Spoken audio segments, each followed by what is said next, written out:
Bom dia, boa tarde, boa noite a todos, todas e todes. Não sei que horas vocês estão vendo isso, mas, enfim, vou começar me apresentando. Meu nome é Pedro Barbosa, eu sou estudante de artes visuais e estamos aqui começando esse projeto chamado Sobrenome Pesquisa, projeto no qual eu converso com pesquisadores, professores e artistas da Escola de Belas Artes para saber um pouco mais sobre suas pesquisas acadêmicas, seus feitos artísticos e etc. Nossa primeira convidada nesse projeto é Elise Guimarães. Ela é professora do Departamento de História da Arte, de História e Teoria da Arte. Ela é formada em pintura pela EBA, tem mestrado e doutorado pelo PPGAV.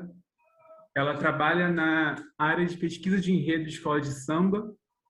É líder do Nescafé, que é o núcleo de pesquisa de estudos carnavalescos e festividades. E é isso. Alguma coisa a acrescentar, Elise? Não, tá correto. Hoje a gente vai dar um enfoque maior. A gente vai falar sobre a pesquisa dela no geral, mas vamos dar um enfoque maior à dissertação de mestrado da Helenise, cujo título é Carnavalesco, o profissional que faz escola no Carnaval Carioca. Você poderia fazer um breve resumo dessa pesquisa? Posso sim. Bom, antes de mais nada, quero agradecer o convite, né?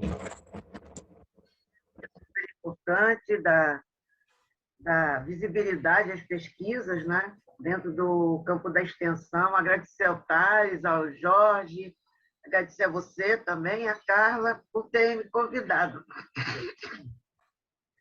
E bem, tudo que você falou aí é verdade, a minha trajetória é essa mesmo. Então, essa pesquisa está fazendo 30 anos, agora esse ano, da defesa dela, né? Foi feita numa época em que não se pensava em pesquisar carnaval praticamente.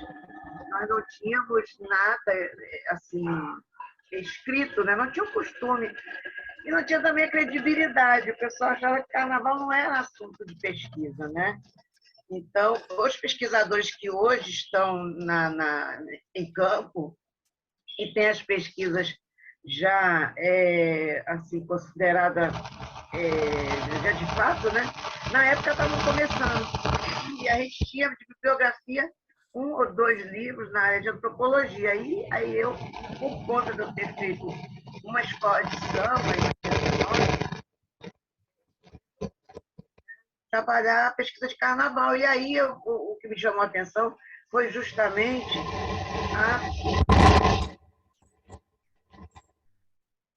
porque para mim foi uma experiência assim, muito traumática, né? Eu nada sabia praticamente que de carnaval, tinha ido só para um barracão em 81, quer dizer, 9 anos depois que eu fui pegar pesquisa. E aí foi assim, uma surpresa imensa, porque é um trabalho pioneiro, ninguém tinha falado nada, sobretudo sobre a profissão carnavalesco, e eu levantei praticamente que todo o histórico, né? Desde a trajetória dos técnicos nas grandes sociedades, que faziam desfile no carnaval antes, né? E depois aí comecei a pesquisar, entrei em contato com o Fernando Pampona, que foi quem me abriu as portas desse universo, e comecei a entender, né, pela fala dele e pela fala dos carnavaleiros da época. Nós fizemos 40 entrevistas, né? Então eu praticamente fiz um mapeamento de quem fazia carnaval na época dos desfiles, e isso eu levei até 1992, né, quando eu fechei aquele ciclo de pesquisa, e foi uma coisa assim fantástica, né, porque eu fui a campo, eu ia para o barracão que era no pavilhão de São Cristóvão na época. A experiência que eu tive contato com eles me deu assim, amizades que eu conservo até hoje, me deu contato com a Liga também, né, com a Liesa, que eu vi, inclusive, ela se configurar, né? Ela tinha praticamente acabado de ser fundada em 86. Então, conheci o presidente da Liga, né? O capitão Guimarães, conheci os diretores e conheci os presidentes das escolas também. Então, nesse universo, foi que a gente pôde entender a profissão que se desenhava do carnavalesco na época, com as suas discrepâncias, né? Porque era uma profissão que envolvia mais de 10 atividades. E cada um deles me contou uma história diferente, uma visão diferente, que, no final das contas, se juntava para me dar aquela ideia do que seria fazer carnaval naquela época. E vou te dizer, não mudou muita coisa, não, né? Continua a mesma complicação de sempre. Mas é isso, o panorama da pesquisa foi esse. Foi muito complicado na época, porque eu tinha que ter as autorizações para entrar nos barracões, e às vezes ficava presa no barracão porque o trabalho impedia até da gente sair. Mas foi uma experiência muito legal de campo, né? Que é, para mim, eu acho que é o gostoso da pesquisa é esse, né? Que é uma coisa que eu estendo até hoje. Eu continuo pesquisando carnaval, continuo entendendo, né, a profissão do carnavalesco. Não quis seguir na área, mas acabei sendo enredista, né? Que é escrever enredo para desfile de escola de samba. E é isso. Sim, sim.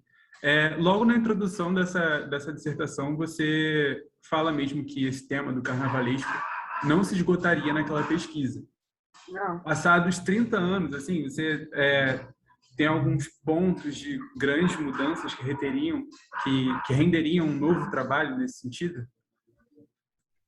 Na verdade, o novo trabalho seria a sequência, né? Pegar aonde eu parei e aí conversar com todos os carnavalescos, né? E fazer assim, uma atualização. Porque, na verdade, a minha ideia até ela nunca foi lançada em livro, então eu estava pensando em lançar esse ano agora e fazer um capítulo atualizando o que seria impossível no espaço de um ano, né? Eu teria que fazer um texto só dando essa atualização. Mas, assim, de mudança, meu filho não via, assim, a gente tem, logicamente, que nesse espaço de 92 para cá, na época tinha Joãozinho 30, né, que faleceu, e surgiram outros carnavais, mas ainda tem gente daquela época trabalhando, tipo a Rosa Magalhães, o Renato Lage, e os novos valores que surgiram. Então, essas foram as grandes mudanças, né? O visual do desfile mudou também, né? Muito em virtude do Paulo Barros, e agora, mais recentemente, com essa nova geração que está surgindo aí. Agora, assim, estruturalmente, a atividade do carnavalesco não mudou. Ele continua sendo o grande maestro da coisa. Ele é aquele que pensa o desfile, pensa a fantasia, pensa a alegoria. As equipes, logicamente, que em virtude do desfile ter crescido muito, né? Na minha época era um super espetáculo, agora é um mega espetáculo. Então, essas equipes mudou também o formato.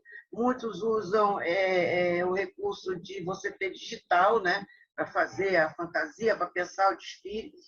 Eu, inclusive, trabalhei com o Fábio Ricardo, que já trabalhava com essa ideia, né, de visualização do digital, o que ajudou muito, que você tinha o desenho feito à mão, ainda que ele seja feito à mão, ele pode ser trabalhado digitalmente. Então, isso deu uma diferença danada, né?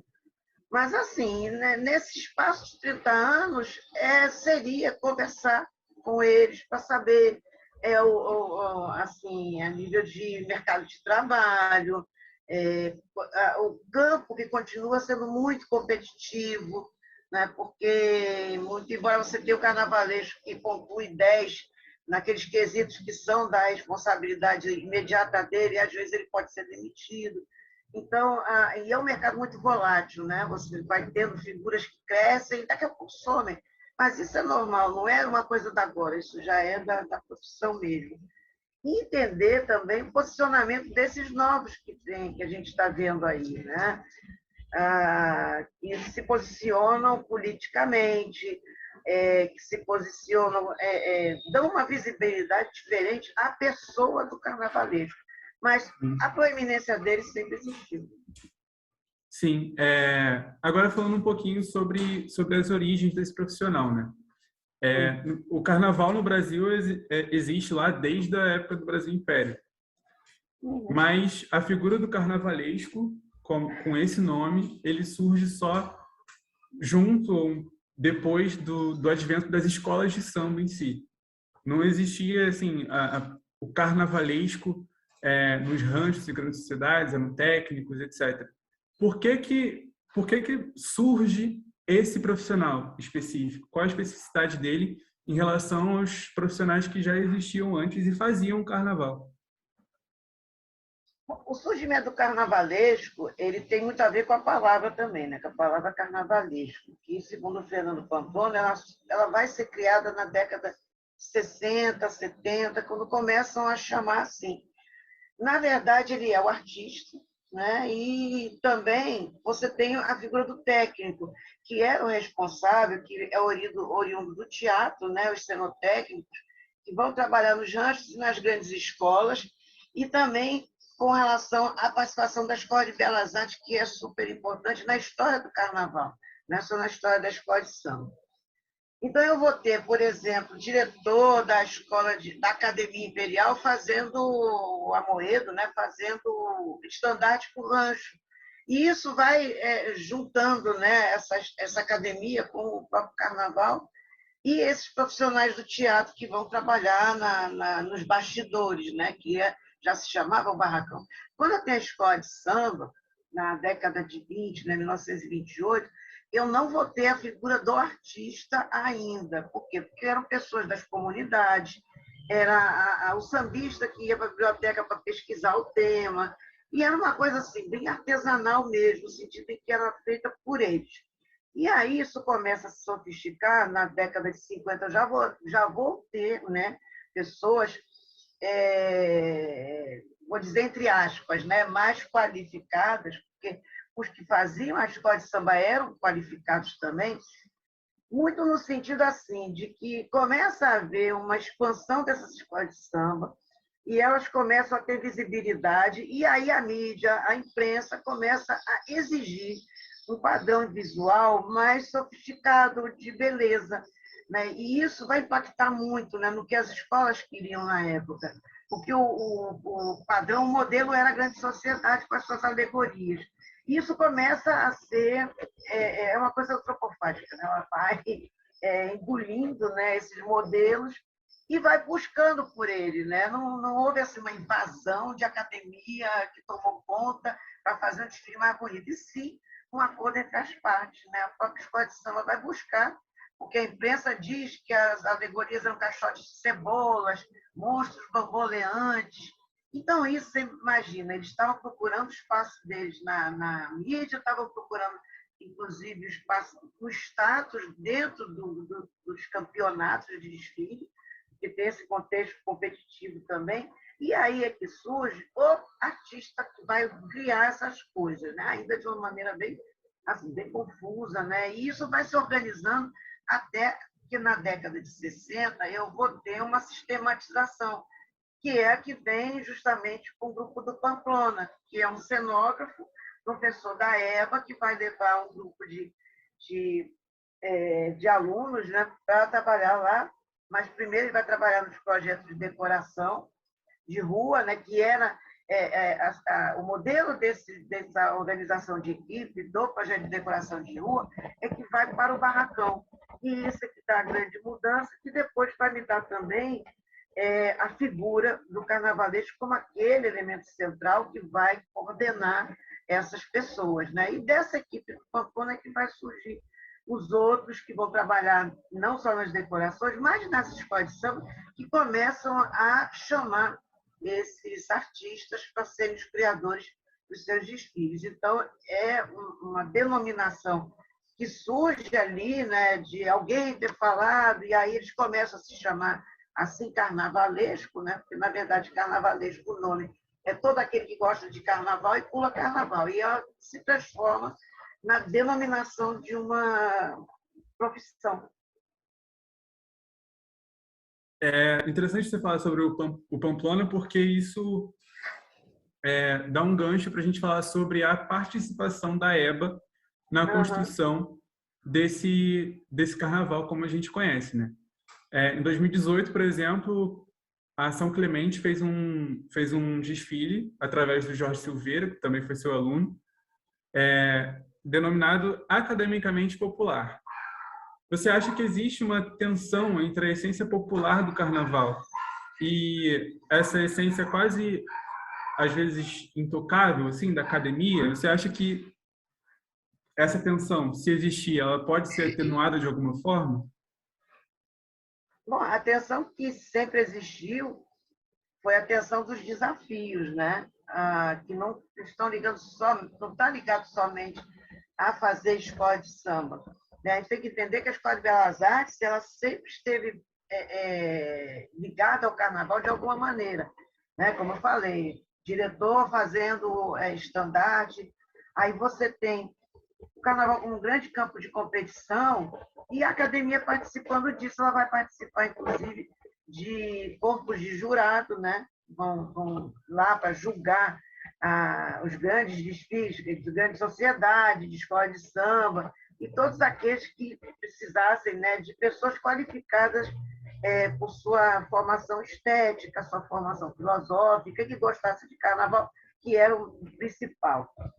Essa questão da academia, ela tem várias visões, né? Tem críticas e tudo, mas a gente tem que entender o seguinte, o carnaval ele se apresenta como um campo muito fértil para que esses artistas pudessem trabalhar e fazer criações, não só da parte de teatro, né? Pois a Escola de Belas Artes tinha isso, né? Tinha os seus cursos e habilitava os artistas para isso, mas não só na parte das artes cênicas, você vai ter pintor, você vai ter escultor, e isso ocorre até hoje.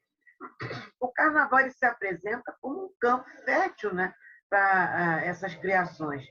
E é lógico que, assim, todo profissional que vai para o carnaval, ele leva a sua bagagem, seu conhecimento, que era um conhecimento considerado na época erudito. Né? E o próprio Pamplona falava isso. Né? Nós levamos um conceito de desenvolvimento de desfile diferente, com ideias diferentes. O próprio Pamplona vai falar que, na época, inclusive, ele teve que batalhar muito para que o pessoal de Salgueiro aceitasse a ideia de fazer um enredo sobre negro, sobre um rei negro, porque eles não queriam, eles queriam a peruca da corte europeia, porque era naquele momento que o pobre, né, sobretudo o pobre e o negro, ia para o palco dele aparecer bem vestido, com um leque na mão, fazendo uma dança de salão. E isso, na verdade, o Coppola vai trabalhar a ideia da realeza, e essa realeza negra, né, que ele leva para o Zumbi dos Palmares, e está muito certo. Né? Lógico, houve dificuldades, você teve que mudar, inclusive, o formato do próprio cortejo. Né?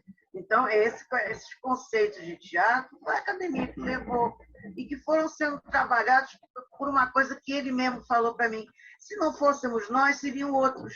Né? Mas foi assim, o momento da Eva estar ali, todo mundo estimulado por ele.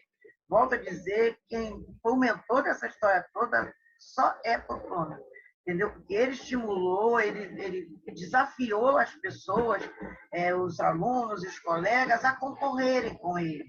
E aí você vai ter, por exemplo, a equipe da Trinca, né, que é o professor de Botelho, na época, eram três professores da EVA também, que vai concorrer com a equipe de Pamplona nas decorações de rua.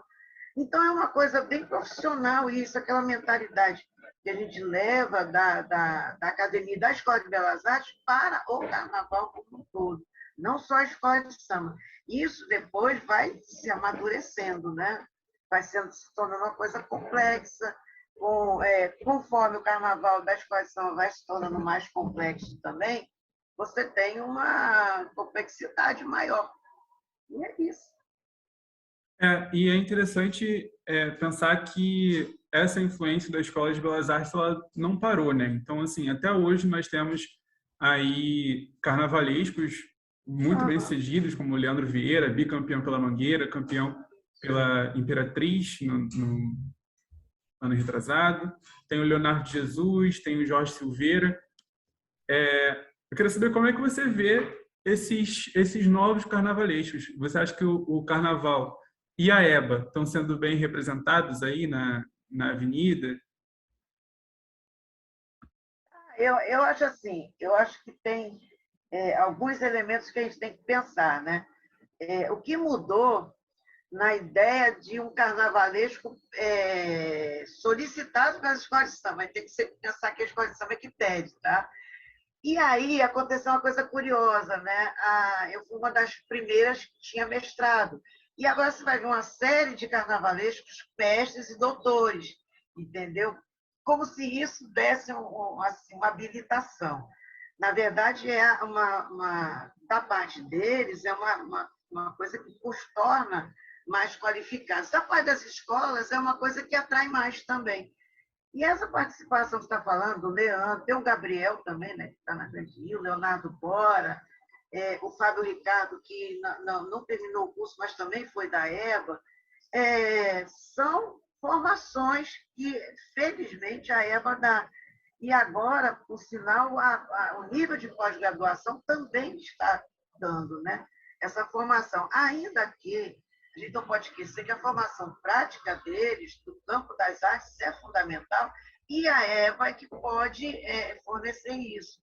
Você não tem só carnavalesco, você tem, por exemplo, escultores, né, como o Nivaldo, que acabou de tirar doutorado falando da escultura, a Marina, que é chefe da escultura na Grande Rio, excelente também, e são pessoas que têm essa qualificação de você ter uma bagagem acadêmica, né? Uma formação acadêmica.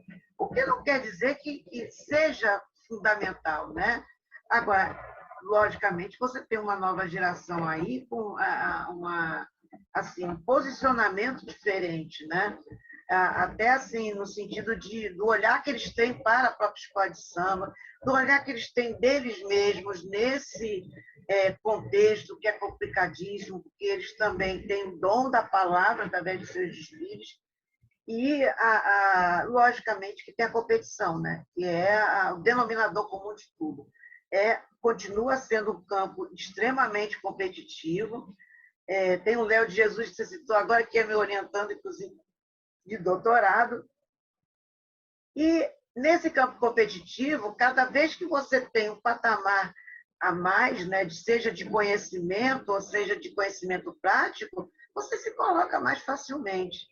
Né? E aí cria essa ideia de nova geração também, sem desfazer de quem está lá como antigo. Porque, inclusive, esses antigos que têm mais tempo, eles são um modelo ainda que dá inspiração para muita gente. Né? Sim, e agora falando sobre essa parte mais prática aí do assunto. Você trabalha também como pesquisadora de enredo para a escola de samba. Queria saber como é que é a sua relação com os carnavalescos, porque eles também são pesquisadores de enredo, acredito. E aí como é que se dá esse bate-bola entre você e o carnavalesco para poder como que isso se reflete na avenida, no desfile que a gente vê? A minha entrada para pesquisa de enredo, né, para ser enredista, como eles chamam agora, foi uma coisa assim bem fortuita, né? Eu não pensava em nada disso. Eu já tinha sido 10 anos do corpo de jurados da Liga, e aí só estava com a pesquisa, que estava de bom tamanho. E o Fábio Ricardo estava fazendo no curso de História da Arte uma disciplina comigo. E o pesquisador dele tinha ido para São Paulo, ele estava sem ninguém, daí ele falou para o meu marido, pergunta à professora se ela quer trabalhar comigo, e aí até mas ficou naquela, né, de dourar a pílula, mas quando eu soube, foi, pô, tô dentro. Eu conheci o Fabinho há muitos anos, porque eu vi o Fabinho começar na equipe do Maxi Lopes, que também é meu amigo, né? E aí eu levava a minha turma, inclusive, para o barracão da Grande Rio, na cidade de São, para conhecer. Eu sempre fazia isso, né? Eu espero voltar um dia quando a gente sair do remoto. E aí, para mim, foi uma surpresa imensa, né? Porque de cara a gente pegou um enredo difícil, o enredo da Ivete Sangalo, e foi um desfile maravilhoso. E eu só me dei conta que aquilo que eu estava pesquisando, que estava montando com ele, ia virar um desfile muito tempo depois. Eu fiquei assim, nossa, vai virar aquele espetáculo que eu tanto estudei. E com o Fabinho foi uma relação muito legal, porque a gente tinha assim um diálogo, né, muito claro, né? Nós íamos montando, né, a vida de Ivete para se transformar num grande desfile e acompanhar o samba. Quer dizer, você leva a tua experiência de pesquisador para a criação do conceito de desfile, o que não é fácil, entendeu? Depois a gente fez a China, né, lá no Império Serrano, depois eu fui trabalhar com o Júnior Pernambucano no Império Serrano também, fazendo o Lugar de Mulher, é onde ela quiser. De cara na Grande Rio, assim, quanto que eu ia cobrar, não sabia, acabei que a escola me pagou muito bem, depois aí o Império Serrano com menos condições, já não pagou tão bem, mas eu faria de graça, gente, porque é coisa assim, para o pesquisador, é um desafio tão grande de você pegar um tema e desenvolver esse tema, e esse tema funcionar naquele palco enorme, e aí sim a gente precisa muito do carnavalesco e daquele olhar que ele vai ter para criar aquele visual, né? É lógico que você tem as dificuldades que você vai encontrar de fazer aquilo funcionar num desfile que você vai ter 40 alas e vai ter que criar alegorias, descrever isso no livro do Abre Alas, porque tudo vai valer ponto, né? O grande estresse da coisa é que uma vírgula você tira um décimo, né? Eu sei disso, eu tirava décimo também, entendeu? Mas eu sempre digo para os meus alunos de História da Arte que ali é um campo também para você desenvolver, né? Você pode virar um enredista, porque isso, inclusive, está absorvendo muito o pessoal da pesquisa, os historiadores, antropólogos, o pessoal de História da Arte está indo lá para fazer, né? E, para mim, foi uma experiência muito legal, entendeu? Que eu levaria o resto da vida fazendo, porque carnaval, meu filho, é uma cachaça também, né? Você fica com aquilo no sangue. Entendi. E agora, para finalizar, eu acho importante falar sobre como o Carnaval Carioca, historicamente, ele é vendido como o maior espetáculo da Terra, e etc. A gente está passando por um momento que o antigo prefeito do Rio de Janeiro era opositor ao Carnaval. Queria que você, como pesquisadora, falasse sobre a importância de uma festividade como o Carnaval para o Brasil e para uma cidade como o Rio de Janeiro. Bom, o que eu posso te dizer, e eu acho que todo mundo tem essa ideia, né, de super espetáculo, é que, primeiro, como é que esse super espetáculo ele aconteceu, né? Você tem os embates da modernidade da tradição, que está no seio da escola de samba, né? Mudar para permanecer a mesma. Porque as grandes sociedades elas terminaram, os ranchos eles terminaram, mas a escola de samba não. Graças a esse impulso que a escola tem de sempre estar se superando, seja porque houve um Joãozinho 30, ou existe hoje um Leandro, ou tem lá um puxador de samba, e a própria criação da escola de samba como organismo vivo, tá? Que buscou essa espetacularização. Se ela foi boa ou não, se ela foi motivo de crítica ou não, isso a história está contando o tempo todo. E tanto é que ela funciona, tanto é que as comunidades estão aí, elas têm seus times, né, de competição, os seus grupos, ela pega a cidade pelo pescoço e divide a cidade, né, nessa coisa de... Ela vai mobilizar a cidade, e eu acho que esse também é o grande segredo do desfile de escola de samba nesses anos todos, não são só os 30 anos que eu pesquisei, mas é um processo que veio crescendo, crescendo, crescendo, né? Lógico que a gente sabe que tem as críticas, que as alegorias cresceram muito, mas isso tudo, gente, tem que pensar o seguinte: foram coisas que foram sendo adaptadas ao espetáculo, né? Quando eu trago o pessoal de Parintins e mudo as alegorias, eu mudo o conceito de espetáculo também.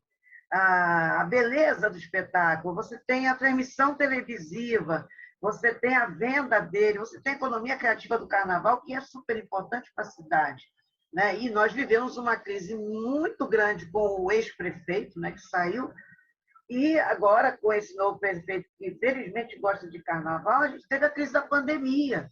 Quer dizer, que foram crises que bateram na desfile de escola de samba de uma maneira muito forte, e ele está resistindo, né? Você vê, agora foi suspenso, aí já transferiram, e os barracões estão funcionando.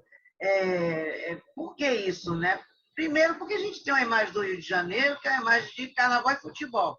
O que é o Carnaval do Rio de Janeiro? É, de um lado, esse carnaval povão, né, público, urbano, que são as bandas e os blocos, e o Carnaval de Escola de Samba, que é esse que acontece nas quadras, que é esse que acontece na cidade do samba. Inclusive, eu vi a cidade de samba nascer e a ideia dela era ser um ponto turístico, que está sendo, inclusive, retomada agora, né? Como fazer aquilo funcionar para ser atrativo.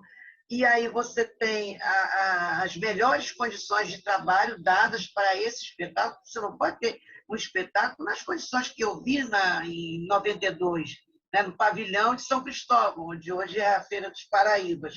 Era tudo ali. Tudo que você vê hoje na cidade de samba estava ali. Depois foi para o galpão, os galpões no Cais do Porto. Quer dizer, é um carnaval, um desfile de carnaval que mudou muito, mas permaneceu mesmo em sua essência, né? Num desfile que é um cortejo, todo ele dividido em alas, em que fantasias são vendidas.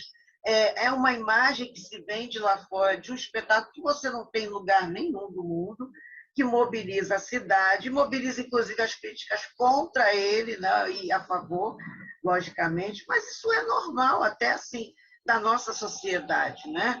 Você ter as suas grandes festas e pensá-las e amá-las e criticá-las, entendeu? Acho que isso é normal. Como isso vai ficar, a gente não sabe, né? Mas eu acredito que pelo processo de vivência do desfile de escola de samba, vai ser sempre para melhor. Elas sempre vão buscar alternativas diante das próprias dificuldades. E aquele negócio, a gente sabe que quando a escola não supera, ela tende a morrer, como é o caso de muitas escolas que não superaram e aí foram ficando pelo caminho. E as que vêm se mantendo são aquelas que estão fortalecidas. Quem é que fortalece isso? É o poder público, é o público, o jogo do bicho, né, que também, né, ainda continua lá dando a força deles, é a organização que elas têm quanto grandes empresas e essa consciência de que há uma economia criativa de carnaval. É basicamente isso, entendeu? É esse super espetáculo que todos nós assim vemos assim principalmente quem pesquisa, né? Vemos com muita atenção, muita curiosidade. Sim. Helenise, muito obrigado pela participação, muito obrigado a todo mundo que acompanhou até aqui. Esse foi o primeiro episódio aí do Sobrenome Pesquisa, espero que todo mundo tenha gostado. Eu que agradeço, estou muito feliz de estar aqui. Espero que todos nós possamos curtir um bom carnaval, né? E que mais valores saiam da EBA, entendeu? Pesquisando, escrevendo enredos, fazendo carnaval, que surjam novos carnavalescos. Eu acho que isso mostra que a nossa escola, além de grandes artistas, ela produz um carnaval maravilhoso, né? Sempre produziu, e é esse passado dela que está sempre muito presente, do qual eu tenho a honra de fazer parte. Agradeço também aos meus orientandos que continuam pesquisando.